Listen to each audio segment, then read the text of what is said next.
So, Acho, we are starting new chapter that is that can be called as not for profit concern या फिर उसको दूसरा word है non trading concern.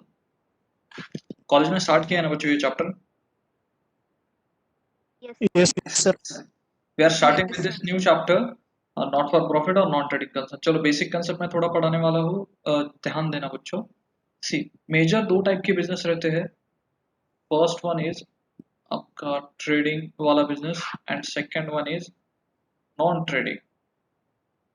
Anyone knows the gap between to? दोनों में क्या difference है trading और नॉन ट्रेडिंग में? किसी को कोई आइडिया है? Trading में to earn profit. Trading is to earn the profit, okay. और नॉन ट्रेडिंग में क्या है बच्चों? सोशल सर्विस क्या? Yes, sir. या फिर only service? You can word the word. चलो बच्चों मुझे नॉन ट्रेडिंग का कोई एग्जांपल बता सकते हो? Sir, NGO. एनजीओज। बच्चों non trading concern means what? They are form, जैसे कि वो भी एक ऑर्गेनाइजेशन ही है जहाँ पे बहुत सारे लोग इकट्ठा आके ऑर्गेनाइजेशन क्रिएट करते हैं। But the main issue is what? Trading means what? आप जो बिजनेस करते हो प्रॉफिट अर्न करने के लिए, that is your trading activity. यहाँ पे मेन पर्पज क्या है आपका? To earn the profit. Non trading concern में क्या है कि आपको सिर्फ सर्विसेज प्रोवाइड करनी है। It's a non trading activity. जैसे कि एनजीओज, एनजीओज क्या करती है? सर्विसेज प्रोवाइड करती है पुअर पीपल को या फिर नॉन एजुकेटेड पीपल। सो उनको अगर सर्विसेज प्रोवाइड करते तो उनसे पैसे लेती है क्या NGOs? No, sir. Without No, taking sir. Money. अगर लेती भी होगी तो सिर्फ कॉस्ट बेसिस पे।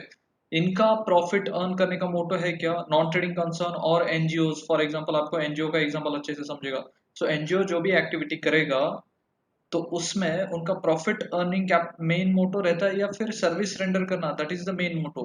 What is their main motto? Sir service render. Service rent. To render the services. सभी लोग पार्टिसिपेट करोगे तो it's better for your understanding only. So main difference क्या है बच्चों? आप अगर ट्रेडिंग कंसर्न मीन्स व्हाट? जो आपका नॉर्मल बिजनेस एक्टिविटी है that is called as your trading concern and that is to earn the profit. Non trading concern का क्या मतलब है? Non trading are to render the services not to earn the profit. Clear? Yes, sir. Yes, यहाँ तक सबको समझा? किसी को कोई डाउट है? No, sir. No sir. Now now next thing is आप फाइनल अकाउंट्स प्रिपेयर करते हो, ठीक है? यहाँ पे भी फाइनल अकाउंट्स प्रिपेयर करते हो और यहाँ पे भी फाइनल अकाउंट्स प्रिपेयर करते हो। सो अगर आपका ट्रेडिंग एक्टिविटी है तो ट्रेडिंग एक्टिविटी में आप क्या क्या प्रिपेयर करते हो बच्चों? बोलो क्या क्या प्रिपेयर करते हो? What you use to prepare?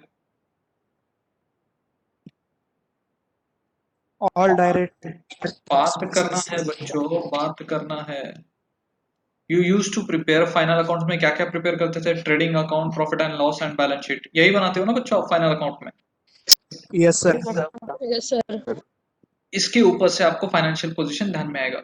But बच्चों इट्स लाइक देखो, नॉन ट्रेडिंग रहने दो या ट्रेडिंग रहने दो, आपको हिसाब तो रखना है। If it is a non trading concern also या trading concern also you have to prepare a profit and loss account. क्यों? तो आपको नॉन ट्रेडिंग कंसर्न में भी कभी कभी ये ध्यान में रखना चाहिए। चलो मान लो आपका एनजीओ है और एनजीओ में चलो मान लो आपको 1 करोड़ का डोनेशन मिला है, उसमें से आपने 70 लाख रुपीज ओनली एक्सपेंस किया है, तो आपके पास कितना फंड बचता है? 30 लाख का फंड बचता है ना बच्चों? Yes, sir. Yes, sir. ऐसे नहीं है कि एनजीओ है नॉन ट्रेडिंग है तो उसका कोई हिसाब नहीं रहेगा। You have to maintain the accounts of non trading concern also. इसका भी ऑडिट होगा, इसका भी ऑडिट होता है। ऐसे नहीं है कि नॉन ट्रेडिंग कंसर्न खोल दिया उसमें कुछ भी करोगे तो चल जाएगा, ऐसे नहीं है। यू हैव टू सिर्फ बाइफरेट किया है ट्रेडिंग और non trading, that's the only difference. और मेजर डिफरेंस क्या है बच्चों? नॉन ट्रेडिंग कंसर्न में ट्रेडिंग और प्रॉफिट एंड लॉस की जगह पे नया अकाउंट खुलता है और that account is called as income and expenditure account. So non trading concern जब आप प्रिपेयर करोगे फाइनल अकाउंट्स उसके, सो ट्रेडिंग और प्रॉफिट एंड लॉस के जगह पे किस कौन रिप्लेस कर रहा है बच्चों? Income and expenditure account. Income and expenditure account. और आपका balance sheet as it is, जैसे आप बैलेंस शीट बनाते थे ट्रेडिंग कंसर्न में वैसे ही आप यहाँ पे बनाओगे। सिर्फ ट्रेडिंग और प्रॉफिट एंड लॉस अकाउंट को किसने रिप्लेस किया बच्चों? Income and expenditure account. Income and expenditure. Income and expenditure account. Clear? Yes, sir. sir. Yes, sir. All of you got it? Yes, sir. Yes, sir. Yes, sir. चलो आगे बढ़ता हूँ। अब ये इनकम एंड एक्सपेंडिचर अकाउंट होता कैसे है? आपको बैलेंस शीट तो पता है, इनकम एंड एक्सपेंडिचर अकाउंट में शो कर देता हूँ। This is your income and expenditure account. See simple, जैसे profit and loss trading account रहता था सेम पर्टिकुलर्स, सॉरी हेडिंग सिर्फ चेंज हो जाएगा। Heading will be expenditure rupees and income rupees. Okay, so expenditure rupees, income rupees, and that will be your columns. So simple बच्चों, क्या करना है आपको? जो भी आपकी इनकम है वो आप इनकम साइड लिखोगे, जो भी आपके एक्सपेंडिचर है वो एक्सपेंडिचर साइड लिखोगे। Clear? Yes, sir. Yes, sir. You will write your income on the income side, you will write your expenditure on expenditure side. अगर मान लो आपका इनकम साइड का टोटल इज मोर, अगर आपका इनकम का टोटल ज्यादा है और एक्सपेंडिचर का टोटल कम है तो आपको प्रॉफिट होगा ना बच्चों? Yes, sir. Yes, sir. अगर if your income side is more than your expenditure side, then you will be having your profit, correct? Yes, sir. Yes, sir. So that profit is called as surplus. Income and expenditure account में अगर आपका profit आ रहा है तो उसको profit word use नहीं किया जाता है, उसको कौन सा वर्ड यूज करते हैं बच्चों? सरप्लस। समझा? Yes, sir. Yes, sir. Yes, sir. Yes, sir. Loss आता है तो उसको कौन सा वर्ड यूज होगा? डेफिसिट। सो अगर प्रॉफिट आता है तो you will have a word surplus, अगर आपके बिजनेस में लॉस आता है तो you will have word deficit. Clear? Yes, sir. Yes, sir. चलो आपको कुछ टर्म्स समझानी है। First term is capital fund. बच्चों आप फाइनल अकाउंट्स में कैपिटल वर्ड यूज करते थे और कैपिटल लाइबिलिटी साइड लिखते थे, करेक्ट? बोलो बच्चों। Yes, sir. Yes, capital sir. Was used to be written on the liability side only ना? Yes, Yes, sir. ये चैप्टर में कुछ वर्ड्स हैं आपको समझने पड़ेंगे। सो कैपिटल फंड का मीनिंग क्या है? ठीक है, चलो मान लो आपने एनजीओ एस्टैब्लिश की और यहाँ पे 4 पीपल थे, चलो मान लो 5 पीपल ने मिलके एक एनजीओ एस्टैब्लिश किया और सबने चलो मान लो 1 लाख रुपीस का कंट्रीब्यूशन किया है, तो टोटल कंट्रीब्यूशन कितना हो गया बच्चों? 5 lakh 5 rupees. lakhs. 5 lakh rupees. कितने मेंबर्स है? 1 2 3 4 5 मेंबर्स ने 1 लाख रुपीस का कंट्रीब्यूशन किया to start the NGO, and that 5 lakhs will be called as what? Capital fund. Capital fund. Capital fund. So capital fund का मीनिंग सबको समझा क्या? What do you mean by capital fund? Yes, sir. Yes, so sir. Capital fund का simple meaning क्या है? The capital brought by the members of that not for profit और non trading concern at the start of the business, at the start of the activity is called as capital fund। और ये capital fund it's like the capital in the balance sheet। capital fund का simple कैसे लिखोगे? capital fund will be written on the liability side of the balance sheet। so capital fund word use हुआ है but it's like only capital only, so we are using capital fund और capital fund कहाँ पे लिखोगे? liability side। clear? Yes, sir. Yes, sir. किसी को कोई doubt है इसमें? No, sir. सेकेंड वर्ड मैंने क्या पढ़ा है बच्चों? सरप्लस। सरप्लस का मीनिंग क्या है? अभी मैंने पढ़ाया था। What do you mean by surplus? Profit. Profit. Surplus is indirectly your excess of income over expenditure. अगर बुकिश लैंग्वेज में जाता हूँ, एक्सेस ऑफ इनकम और एक्सपेंडिचर मीन्स व्हाट? इनकम ज्यादा है एक्सपेंडिचर से तो आप उसको क्या बोलोगे? Surplus. And surplus is indirectly your profit only. But आपका एक्टिविटी नॉन ट्रेडिंग है, यहाँ पे आपका प्रॉफिट अर्न करना मोटो नहीं है, इसलिए आप सरप्लस वर्ड यूज करोगे। समझा बच्चों? Yes, sir. Yes, sir. Yes, Yes, sir. sir. Income and expenditure account किसको रिप्लेस करता है? प्रॉफिट एंड लॉस और ट्रेडिंग अकाउंट को। सिंपल, इनकम साइड इनकम लिखोगे, एक्सपेंडिचर साइड एक्सपेंडिचर लिखोगे, जो भी प्लस माइनस होगा, चलो मान लो इनकम ज्यादा है एक्सपेंडिचर कम है, तो आपको क्या रहेगा? सरप्लस रहेगा, बराबर है। Yes, sir. Yes, sir. Yes, और sir. ये सरप्लस का क्या करोगे? It will be added in Capital fund. Capital fund in the liability side of the balance sheet. So अगर कुछ सरप्लस आता है बच्चों, तो वो सरप्लस आप क्या करोगे? वो सरप्लस का इनकम एंड एक्सपेंडिचर में अगर सरप्लस आता है तो उसका नेक्स्ट एक्टिविटी क्या करोगे? It will be added in the capital fund. Capital fund. समझा बच्चों? Yes, Yes, sir. sir. Yes, sir. और उसका जिसको हुआ है थोड़ा बोर होगा स्टार्टिंग को, और उसके बाद डेफिसिट का मीनिंग क्या है? It's a loss. और लॉस क्या करोगे? It will be deducted from Capital fund. Capital fund. All of you clear? Yes, sir. Yes, sir. Yes, sir. Now next word I want to teach is, सबसे important word ये chapter में अगर रहेगा तो चलो मान लो, that is your subscription. Anyone knows the meaning of subscription? Try करो, किसी को सब्सक्रिप्शन का मीनिंग पता है? You can try. Paying an amount of money for availing the services. Availing the services, okay. कोई एग्जांपल दे सकते हो?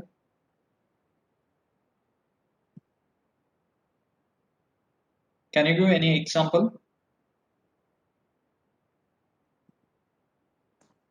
चलो मैं आपको एक एग्जांपल देता हूँ, सिंपल। आप कभी बैडमिंटन कोर्ट पे गए हो? Yes, sir. Yes, sir. Badminton court में कैसे रहता है बच्चों? कोर्ट रहता है, उसको आपको per day per hour book करना पड़ता है, और आप मंथली चार्जेस पे करते हो, चलो मान लो 4000 रुपीज। ऐसे रहता है ना badminton? Yes, sir. You go for badminton court, तो वहां पे आपको आवरली डेली का बुकिंग करना पड़ता है। सो चलो मान लो मेरा 6 to 7 का टाइमिंग है, 6 to 7 PM। सो ये 6 to 7 ये कोर्ट मेरा रहता है, और उसके लिए मैं 4000 रुपीज पे करता हूँ। तो आई एम सब्सक्राइबिंग। अरे चलो इससे एग्जाम्पल तो आपका चलो हॉटस्टार का है। हॉटस्टार का आप एनुअली कुछ 400 500 पे करके सब्सक्राइब करते हो ना बच्चों? Yes, sir. Yes, sir. ये Yes, सबको sir. समझ में आएगा। तो ये सब्सक्राइब करते हो, सब्सक्राइब करते हो मीन्स व्हाट? कि हॉटस्टार को पर यूजर, चलो मान लो 400 रुपीज मिलते हैं ना Yes, sir. पर Yes, user, sir. They will get 400 rupees. चलो ये नॉन ट्रेडिंग एक्टिविटी नहीं है, मैं सिर्फ सब्सक्रिप्शन का मीनिंग समझाने के लिए आपको एग्जांपल दे रहा हूँ। सो 400 रुपीज में आप सब्सक्राइब करते हो। सब्सक्राइब करते हो मीन्स व्हाट? 1 ईयर के लिए आप 400 पे करते हो, और आप कुछ भी देख सकते हो, correct? Yes, sir. Yes, sir. Now tell me, Hotstar के लिए वो 400 इनकम है या कुछ अलग है? Income. Income. Annual annual viewership देने के लिए वो 400 रुपीज चार्ज करे, तो दैट इज द इनकम। सो जो भी सब्सक्रिप्शन वो फर्म का रहेगा, that will be the income of the NPO. चलो और एग्जांपल क्या देख सकता हो एनपीओ के लिए? अगर कुछ एग्जांपल रहेगा कोई, चलो नॉट फॉर प्रॉफिट के लिए किसी ने जिम खोला है, जिम एक्टिविटी किया है, बट वो नॉट फॉर प्रॉफिट है, उसमें कोई प्रॉफिट अर्न करना आपका मोटो नहीं है, तो वहां पे नॉमिनल चार्जेस रखा है 200 पर मंथ। जिम का सब्सक्राइब कर सकते हो आप। तो आप 200 पर मंथ अगर वो जिम के लिए दे रहे हो, that is the income of that gym जो नॉट फॉर प्रॉफिट के लिए स्टार्ट किया था। Yes, Yes, sir. sir. So simply subscription का मीनिंग समझा आप? Subscription means what? कि आप एनुअल या मंथली चार्जेस जो पे करते हो to enjoy that services is called as subscription. समझ में आया? Yes, sir. Yes, sir. Yes, sir. So, yes, sir. पक्का? Yes, sir. yes, sir. Yes, sir. Yes, sir. I hope you have got it. Subscription समझा सबको? Yes, sir. Yes, sir. कुछ words है आपको पता चाहिए, इसलिए मैं पढ़ा रहा हूँ, तो subscription word is clear to you. The next word for you is चलो मान लो नेक्स्ट वर्ड आपको क्या देता हो बच्चों। हाँ,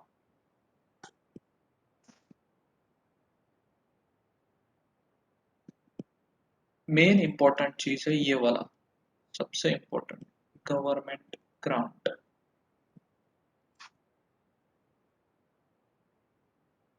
do you know the meaning of government grant? So government grant का मीनिंग समझा सबको? वापस एक बार एक्सप्लेन करता हूँ। अगर आपका डे टू डे एक्टिविटी के लिए रिगार्डिंग एक्टिविटी है, जैसे कि आपके टीचर्स के सैलरी का गवर्नमेंट ग्रांट गवर्नमेंट देता है स्कूल को, तो दैट इज योर इनकम।